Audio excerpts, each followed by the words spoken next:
بسم اللہ الرحمن الرحیم۔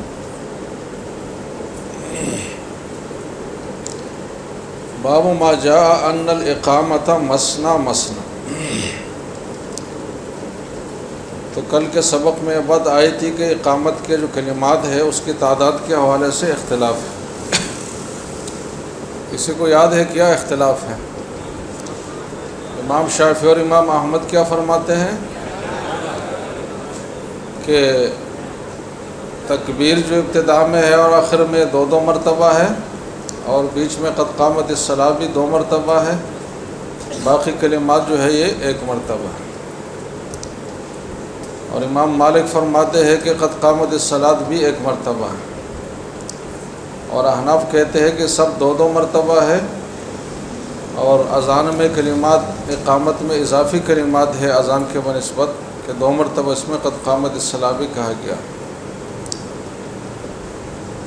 اب ان حضرات کی دلیل تو کل آئی تھی، اب آج جو باب ہے اس میں احناف کی دلیل ہے۔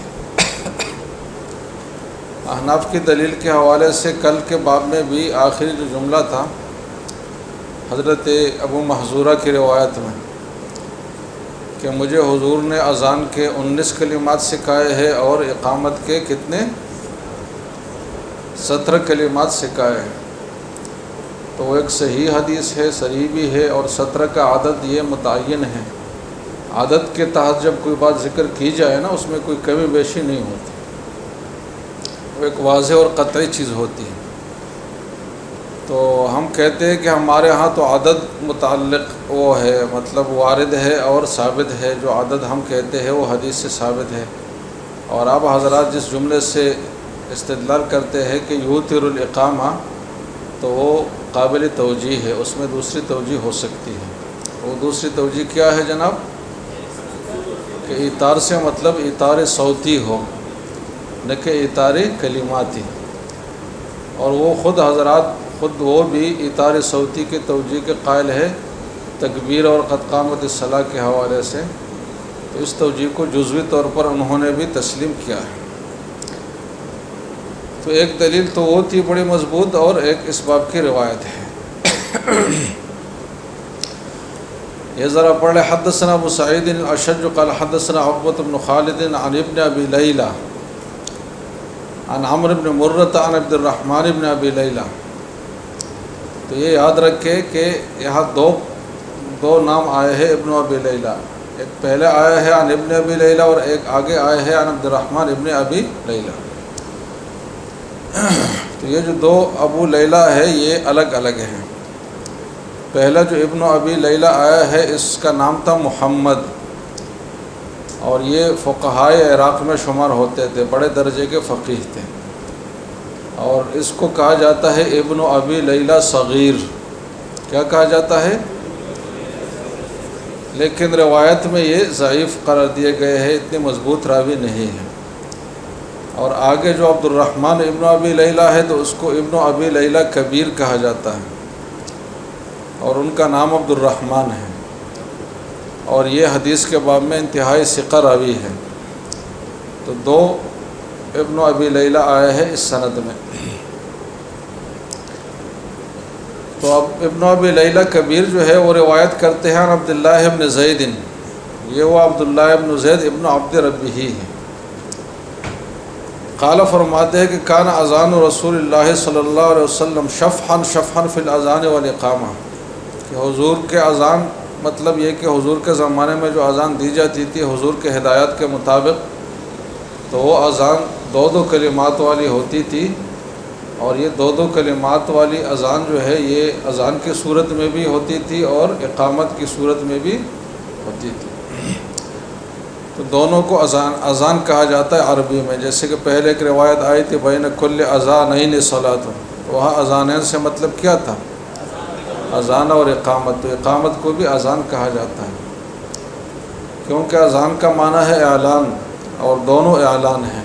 فرق یہ ہے کہ جو اصطلاحی اذان ہے وہ غائبین اور دور کے لوگوں کے اعلام کے لیے ہے، اور جو اقامت ہے وہ حاضرین کے اقامت کے لیے۔ اذان کے لفظ کو لوگ غلط ادا کرتے، آذان پڑھتے ہیں بولتے ہیں، تو یہ غلط ہے۔ آذان جو ہے یہ تو اذن کی جمع ہے، اس کا معنی ہے کئی کام، تو اس کو اذان کہنا چاہیے نہ کہ آذان۔ تو کان اذان رسول اللہ صلی اللہ علیہ وسلم شفعا شفعا فی الاذان والاقامہ، تو یہ بالکل واضح ہے کہ دو کلمات ہوتے تھے، اور جب دو کلمات ہوں گے اور اقامت میں قد قامت الصلاۃ بھی ہے تو ٹوٹل کلمات 17 ہی بنیں گے۔ قال ابو عیسی حدیث، اب اس پہ سند کے حوالے سے کچھ کلام کرنا چاہتے ہیں تو اس کو ذرا نوٹ کر لیں کہ کیا کلام ہے۔ قال ابو عیسی حدیث عبداللہ ابن زید، کون سی حدیث عبداللہ ابن زید؟ کہاں ہے یہ روایت؟ یہی روایت جو ابھی ہم نے پڑھی، حدیث الباب۔ تو حدیث عبداللہ ابن زید رواہ وکیع عن الاعمش عن عمرو بن مرۃ عن عبد الرحمن ابن ابی لیلى قال حدثنا اصحاب محمد ان عبداللہ ابن زید رأى الاذان فی الانام۔ تو کیا فرق ہوا اس میں اور اوپر والے میں؟ کہ وہاں عبد الرحمن جو ہے وہ ڈائریکٹ حضرت عبداللہ ابن زید سے عن کے ساتھ روایت کرتے ہیں، اور اس سند میں وہ حضرت عبداللہ ابن زید نہیں بلکہ کئی اصحاب محمد صلی اللہ علیہ وسلم کا حوالہ دیتے ہیں۔ تو اصل میں یہاں ایک اشکال ہے، اشکال یہ ہے کہ امام ترمذی یہ بتانا چاہتے ہیں کہ جو عبد الرحمن ابن ابی لیلہ ہے نا، اس کا حضرت عبداللہ ابن زید سے لقاء اور سماع ثابت نہیں ہے۔ جب لقاء اور سماع ثابت نہیں ہے تو یہ حدیث کیا ہے جناب؟ منقطع ہے، بیچ میں ایک واسطہ رہ گیا ہے، اس وجہ سے یہ حدیث ضعیف ہے۔ تو ان کے اس بات پہ کئی طرق سے شارحین نے بات کی ہے۔ پہلی بات تو یہ ہے کہ ہم یہ نہیں مانتے کہ ان دونوں کا لقاء اور سماع ثابت نہیں ہے، اس لیے کہ جو ابن ابی لیلہ کبیر ہے، عبد الرحمن ابن ابی لیلہ، یہ حضرت عمر کی خلافت کے آخری دور میں پیدا ہوئے تھے، جب حضرت عمر کے خلافت کے 6 سال باقی تھے، اور جب عبداللہ ابن زید کی وفات ہو رہی تھی تو اس وقت ان کی عمر 10 سال تھی۔ اتنی تھی جناب؟ تو 10 سال ایک سمجھدار بچے کے لیے اتنا عمر ہے کہ جس سے وہ کسی سے حدیث سن سکے، یاد رکھ سکے۔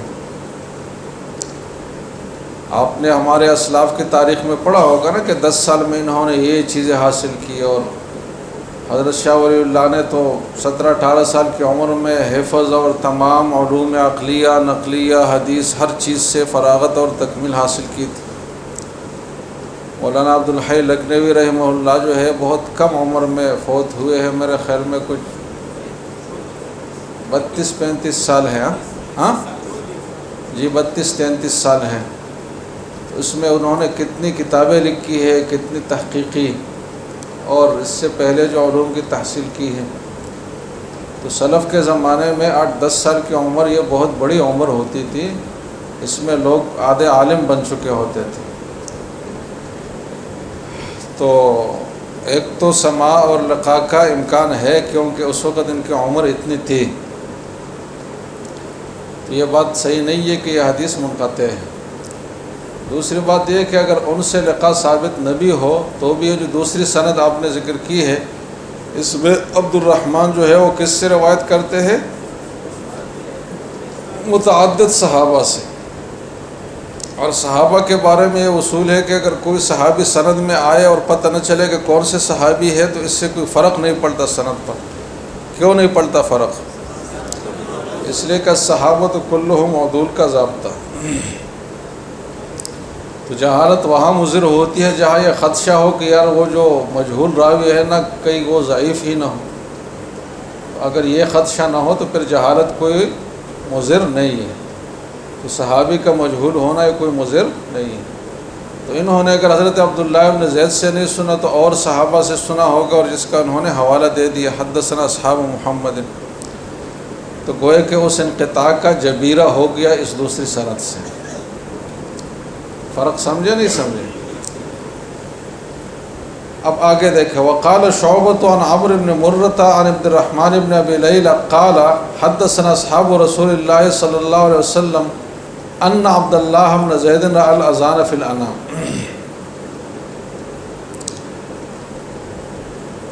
کہ یہ میرے خیال میں اس میں کچھ غلطی ہے، اب سب کی کتابوں میں ایسے عبارت ہے۔ ہاں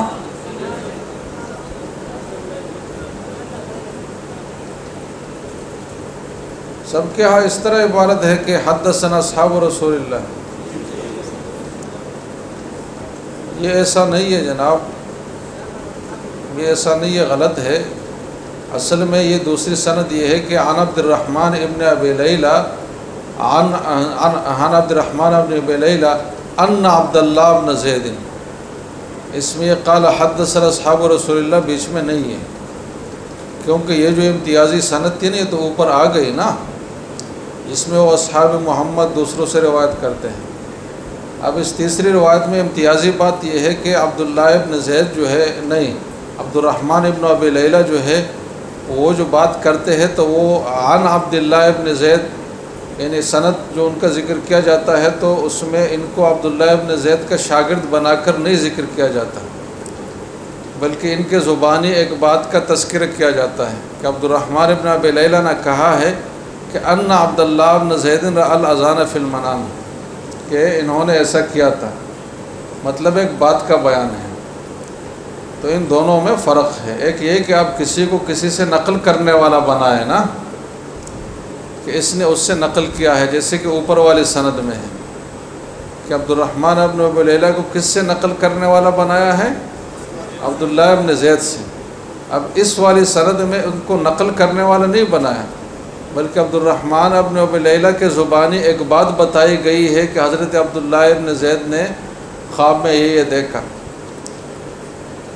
اور کسی کے زبانی کسی کے حوالے سے بات کرنے کا یہ مطلب نہیں ہوتا کہ اس آدمی نے اسی سے ہی یہ بات سنی ہے اور یہ آدمی اسی سے ہی نقل کرنے والا ہے، واضح ہے نا بات۔ اس میں اتصال کا پہلو ہی نہیں ہے تاکہ اس سند کو ہم منقطع کہیں۔ اب بات یہ رہ جائے گی کہ حضرت عبد الرحمن ابن ابی لیلہ کو کہاں سے بات پہنچی، تو بہت سارے ذریعوں سے پہنچ سکتی ہے۔ اسی کے اوپر والے سند میں آئے کہ متعدد صحابہ نے ان سے یہ بات کی ہے، تو اس لیے اس عبارت میں گڑبڑ ہے، اس کو ٹھیک کریں۔ وقال شعبۃ عن عمرو بن مرۃ عن عبد الرحمن بن ابی لیلہ ان عبداللہ بن زید، یہاں سے کہ حضرت عبداللہ بن زید نے رأى الاذان فی المنام۔ اس لیے امام ترمذی نے کہا کہ وہذا اصح من حدیث ابن ابی لیلہ، یہ زیادہ اصح ہے اس سے۔ تو یہ زیادہ اصح کس بنیاد پر ہے؟ کہ اس میں اتصال کا ذکر نہیں ہے، اس میں اتصال اور سماع کا ذکر نہیں ہے، صرف ایک بیان واقعہ ہے۔ اور اوپر والی سند میں اتصال اور سماع کا ذکر ہے، کس لفظ کے ساتھ اس کا ذکر ہے؟ عن کے لفظ کے ساتھ، کیونکہ عن کا مطلب یہ ہے کہ یہ اس سے نقل کرتے ہیں، تو یہ اس سے نقل کرنے والی بات اوپر والے سند میں ہے لیکن اس میں نہیں ہے، تو یہ زیادہ اصح ہے بنسبت اس کے۔ کیوں زیادہ اصح ہے؟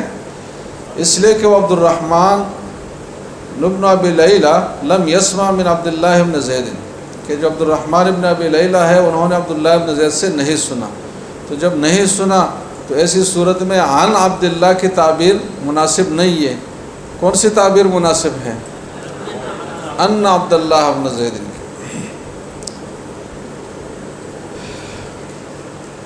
تو اس انقطاع کا ایک جواب تو یہ ہے کہ کیوں بھائی ثابت نہیں ہے؟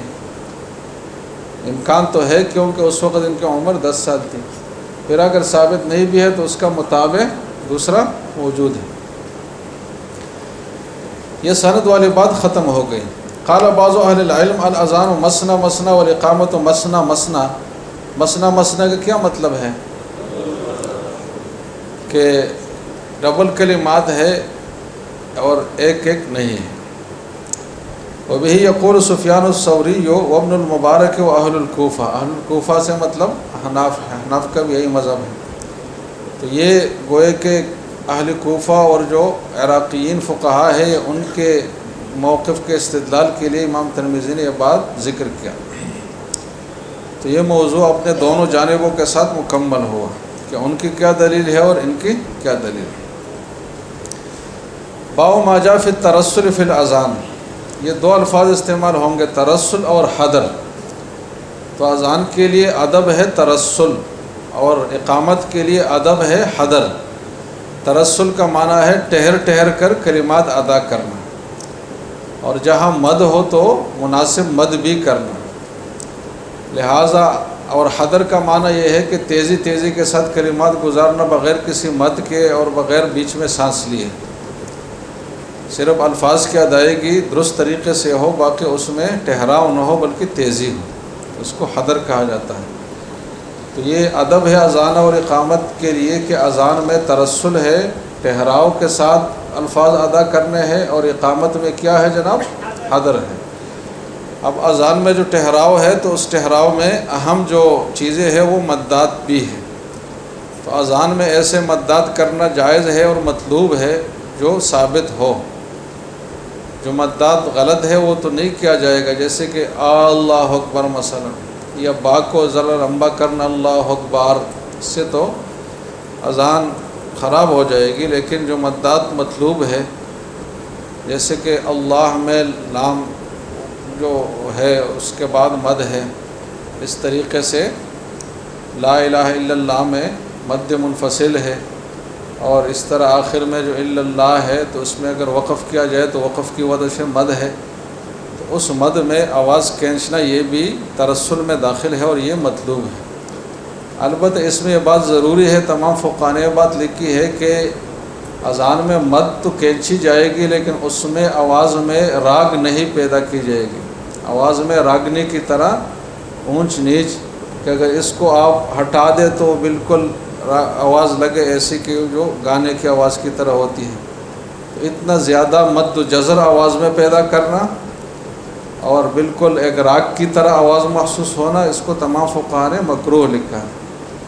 تو مد ہو لیکن ذرا سادہ طریقے سے ہو، اور اگر اس میں آواز کا اونچ نیچ ہے تو وہ بھی بہت کم ہو، وہ زیادہ مقدار میں نہ ہو، جیسے کہ آج کل مؤذنین کرتے یوں اٹھایا پھر یوں نیچے آیا پھر یوں، ایسا کر کے اس کا اگر آپ گراف بنائیں گے تو بالکل افسردہ دل کی طرح گراف بنے گا اس کا، تو وہ جو ہے یہ مکروہ ہے اقامت میں۔ اس کے علاوہ ترسل مطلوب ہے۔ ابھی اور بھی اس حوالے سے کئی احکام ہے، اس حدیث میں ذرا پڑھ لیں۔ حدثنا احمد بن الحسن قال حدثنا معل بن اسد حدثنا عبد المنعم و صاحب الثقہ، عبد المنعم جو کہ صاحب الثقات ہے، ثقہ کا مطلب پانی پلانا، اس کا اہتمام کرنا، تو یہ حاجیوں کو پانی پلاتے تھے اور حج کے موقع پر مسلسل یہ خدمت میں رہتے تھے، لیکن اس اتنے نیک ہونے کے باوجود محدثین نے ان کو ضعیف کہا ہے۔ تو حدیث میں قوی اور ضعیف ہونے میں نیکی کا عمل دخل بہرحال ہے، لیکن محض نیک ہونے کی وجہ سے محدثین کسی کے اوپر اعتماد نہیں کرتے کہ یہ بہت نیک آدمی ہے لہذا اس کی بات ضرور صحیح ہوگی، بلکہ اور بھی پیمانے ان کے پاس ہے، تو بہت سارے نیک لوگوں کو بھی یہ ضعیف قرار دیتے ہیں، جیسے کہ ان کو ضعیف قرار دیا ہے۔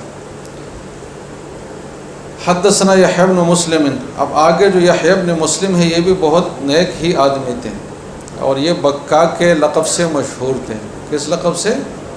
یہ بہت زیادہ رونے والا، تو یہ مسلسل اللہ کے خوف سے روتے رہتے تھے، اتنے نیک اور عبادت گزار آدمی تھے، لیکن محدثین نے ان کو بھی ضعیف قرار دیا ہے، کیونکہ محدثین عقیدت کی بنیاد پر کسی کو قوی نہیں قرار دیتے جب تک اس کو صحیح پیمانوں پر پرکھے نہیں۔ حدثنا ابن مسلم عن الحسن وعطاء عن جابر ان رسول اللہ صلی اللہ علیہ وسلم قال لبلال، حضرت بلال سے حضور نے فرمایا کہ یا بلال اذا اذنت فترسل، جب تم اذان دینے لگو تو اذان میں ٹھہراؤ اختیار کرو کلمات میں، فترسل فی اذانک، واذا اقمت فاحضر، اقامت میں تیزی سے کلمات گزار دو، ایک سانس میں دو دو کلمات، یہ حدر ہے، جس کی دوسری حدیث میں ایتار کے لفظ سے تعبیر آئی ہے، جس کی فقہاء احناف تعبیر کرتے ہیں ایتار صوتی، تو ایتار صوتی اور حدر یہ ایک ہی چیز ہے۔ تو ایک تو یہ ادب بتائی، وجعل بین اذانک و اقامتک قدر ما یفرغ الآکل من اکلہ والشارب من شربہ، اب اپنے اذان اور اقامت یعنی جماعت کھڑی ہونے میں اتنا فاصلہ رکھ کے جس میں آکل جس نے کھانا شروع کیا ہے وہ اپنے کھانے سے فارغ ہو جائے، اور جس نے پینا شروع کیا ہے وہ اپنے پینے سے فارغ ہو جائے، والمعتصر اذا دخل لقضاء حاجتہ، اور جس کو قضاء حاجت ہے اگر اس نے شغل اختیار کیا ہے تو اس سے وہ فارغ ہو جائے۔ تو اس سے پتہ چلا کہ اذان اور اقامت میں زیادہ وقفہ نہیں کیا جائے گا، اتنا وقفہ کیا جائے گا جس میں اگر کوئی پہلے سے کھا رہا ہے تو وہ کھا لے اور وضو کر لے، کوئی پہلے سے بیت الخلاء میں ہے یا اذان کے ساتھ ہی وہ بیت الخلاء اگر چلا جائے تو فارغ ہو کر وضو کر کے نماز کے لیے آ سکے۔ لہٰذا آج کل جو آدھا گھنٹہ اور اس سے بھی زیادہ کا فاصلہ دیا جاتا ہے نا اذان اور اقامت کے بیچ میں، تو اس سے اذان کی حکمت ہی ختم ہو جاتی ہے، کیونکہ اذان کی حکمت یہ ہے کہ جیسے آدمی اذان سنے تو فوراً وہ نماز کی تیاری میں لگے۔ اب فوراً وہ تیاری میں کب لگے گا؟ جب اس کو یہ خدشہ ہو کہ میں اگر ابھی نہیں لگوں گا تو پھر آگے جماعت نہیں ملے گی۔ اگر اس کو پتہ ہے کہ 45 منٹ بعد جماعت ہونے والی ہے تو وہ آرام سے بیٹھا رہے گا، اذان کا کوئی اثر اس کے اوپر نہیں ہوگا، اور نتیجتاً پھر غفلت میں جا کر اس سے جماعت بھی نکل جائے گی۔ لہٰذا 15-20 منٹ سے زیادہ وقفہ نہیں کرنا چاہیے اذان اور اقامت کے بیچ میں۔ ہمارے ہاں جو وقفہ کیا جاتا ہے یہ بہت مناسب ہے، حدیث کے مطابق ہے، زیادہ کیا جاتا ہے وہ مناسب نہیں ہے۔ تو ایک یہ اہم بات سامنے آئی۔ وَلَا تَقُومُوا حَتَّى تَرَوْنِ، یہ بھی ایک اہم ہدایت ہے کہ تم نماز کے لیے کھڑے نہ ہو جب تک تم مجھے دیکھو نہیں۔ دیکھیں، یہ بات سمجھنے کی ہے کہ مقتدی کب کھڑے ہوں گے۔ فقہ کی کتابوں میں، اپنے بعض کتابوں میں پڑھا ہوگا، دیکھا ہوگا کہ مقتدی جو ہے وہ حی علی الصلاۃ اور حی علی الفلاح کہنے پر کھڑے ہوں گے، اور بعض لوگ بریلوی حضرات وغیرہ وہ اسی کا اہتمام کرتے ہیں کہ سارے لوگ بیٹھے رہتے ہیں، جب حی علی السلام وہ کہتا ہے اقامت کہنے والا تو تب لوگ کھڑے ہو جاتے ہیں۔ تو یہ بھی ایک غلط فہمی پر مبنی بات ہے۔ اصل بات یہ ہے کہ امام یا تو مسجد میں ہوگا یا مسجد سے باہر ہوگا۔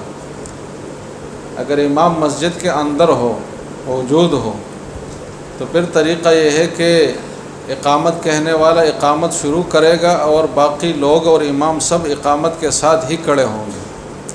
اقامت سے پہلے کوئی نہیں کھڑا ہوگا بلکہ اقامت کے ساتھ ہی کھڑے ہوں گے، کیونکہ اقامت کا مطلب ہے کھڑا کرنا۔ تو جب مقیم نے، اقامت کہنے والے نے مقتدیوں کو کھڑا کر دیا تو ان کو کھڑا ہونا چاہیے، اور اگر وہ کھڑے ہو گئے تو یہ اقامت کے مقتضا کے عین مطابق ہے۔ اور فقہاء نے جو حی علی الصلاۃ وغیرہ کا لکھا ہے تو اس کا مطلب یہ ہے کہ اگر کوئی کھڑا نہیں ہوا تو اس سے زیادہ تو تاخیر نہ کریں، بلکہ ضرور کھڑا ہو جائے، اس لیے کہ اس میں تو صریح اعراض لازم آتا ہے کہ وہ آپ کو نماز کے لیے بلا رہے اور آپ بیٹھے ہوئے۔ تو فقہاء نے انتہائی پوائنٹ بیان کیا ہے کہ اس سے زیادہ کوئی تاخیر نہ کرے۔ یہ نہیں ہے کہ نقطۂ ابتدا ہے کہ اسی سے آپ کھڑا ہونا شروع کریں، بلکہ جیسے اقامت شروع ہو تو کھڑے ہونے کا عمل شروع کریں گے مقتدی۔ سمجھ رہے جناب؟ اب یہ ہے کہ اقامت سے پہلے کوئی کھڑا نہیں ہوگا، یعنی ایسا نہیں ہوگا کہ پہلے سب لوگ کھڑے ہو جائے اور پھر اقامت والا اقامت شروع کرے، پھر امام نماز شروع کرے۔ یہ بھی خلاف سنت ہے، کیونکہ باقی روایات میں سے منع آیا ہے کہ کوئی اقامت کے انتظار میں کھڑا رہے، بلکہ اس کو بیٹھا ہی رہنا چاہیے۔ کھڑے ہونے کا آغاز کب سے ہوگا جناب؟ اقامت شروع ہونے سے، اس سے پہلے کوئی کھڑا نہیں ہوگا۔ یہ جب ہے جب امام مسجد میں ساتھ موجود ہو۔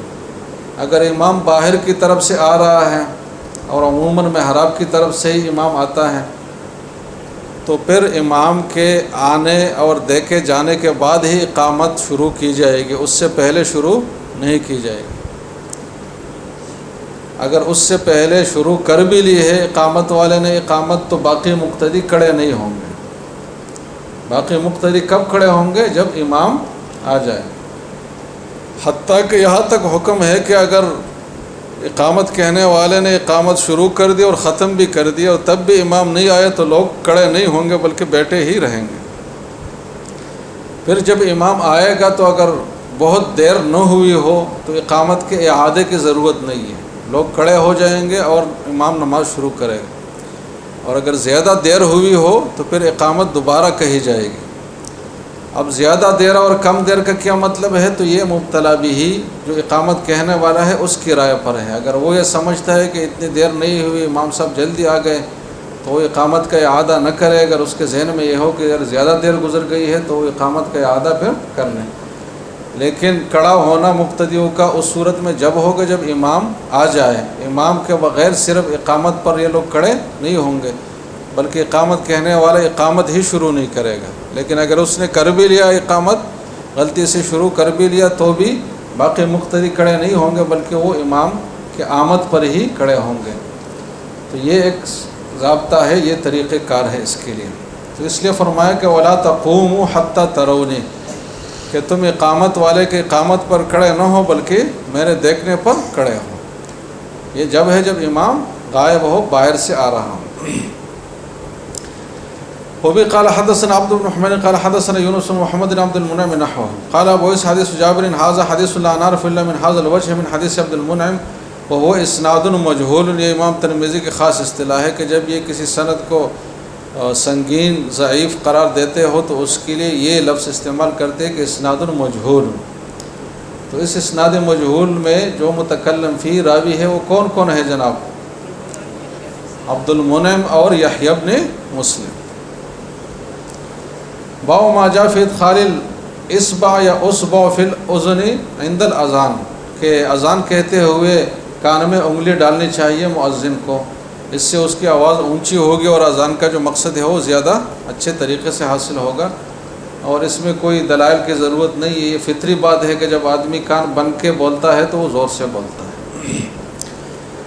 وبه قال حدثنا محمود بن غيلان قال حدثنا عبد الرزاق قال حدثنا سفيان الثوري عن عون بن ابي جحيفه عن ابيه قال رايت بلالا يؤذن، کہ میں نے بلال کو اذان کرتے ہوئے دیکھا، وہ يدور، اور وہ گھوم رہے تھے۔ اب گھوم رہے کا مطلب یہ بھی ہو سکتا ہے کہ پوری باڈی کے ساتھ ایسے گھوم رہے تھے، تو اس کی وضاحت کی کہ نہیں۔